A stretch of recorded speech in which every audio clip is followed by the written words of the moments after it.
কাজ ভালো থাকে তখন এই বাসা ভাড়া চিন্তা মাথায় না আনলেও চলে। যদি কাজ থাকে তাহলে টাকা পয়সা অটোমেটিকলি আপনার পকেটে আসবো এবং আপনি ওইটা খরচ করতে পারবেন। যদি কাজ না থাকে তাহলে আপনি ওই ওয়ালাইকুম বন্ধুরা, চলে আসলাম একটি নতুন ভিডিও নিয়ে। তো আজকে যে বিষয় নিয়ে কথা বলবো, এই বিষয় নিয়ে আরো অনেকবার কথা বলছি, কিন্তু চাইছে যে একজন ব্যাচেলার মানুষের কত খরচ হয় এখানে। যদি আপনি সিঙ্গেল থাকেন তো এখন বর্তমানে একটা 100 থেকে $220 এরকম পড়তে পারে রুম ভাড়া। আর যদি ওইটার সাথে আপনি কারোর সাথে যদি শেয়ারে থাকতে পারেন তাহলে ওইটা রুম $300 মতন পড়ে। তো ওইখানে আপনার 150 হইতে পারে, এরকম হইতে পারে, হয়তো $50 আপনার সেভ হইতে পারে। কিন্তু এইখানে বেশিরভাগ লোকই আলাদা থাকে। আলাদা বলতে কি, একা একা থাকতে পছন্দ করে। এই $50 জন্য আরেকজনের সাথে শেয়ার করতে চায় না। কিন্তু আবার অনেক সময় অনেকে করে, যদি ক্লোজ থাকে কারোর সাথে, যে হ্যাঁ এর সাথে আন্ডারস্ট্যান্ডিং ভালো, এই কারণে করতে পারে। তো এইটা বাসার বিষয়। আবার খাবার দাবার আছে। খাবার দাবার তো নর্মালি আরো ধরেন $70-80 এরকম লাগতে পারে।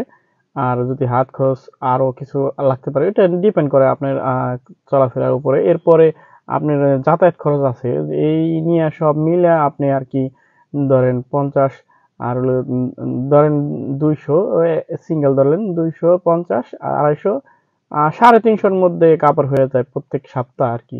$350। তো এই বর্তমানে আপনার $1 প্রায় 70-73 এরকম ধরেন। $70 হিসাব করেন, যদি $300 কত আসে, 700, 3 সপ্তাহে 21,000, 25 থেকে 30,000-এর মধ্যে আপনার সপ্তাহে খরচ আছে একজন সিঙ্গেল লোকের।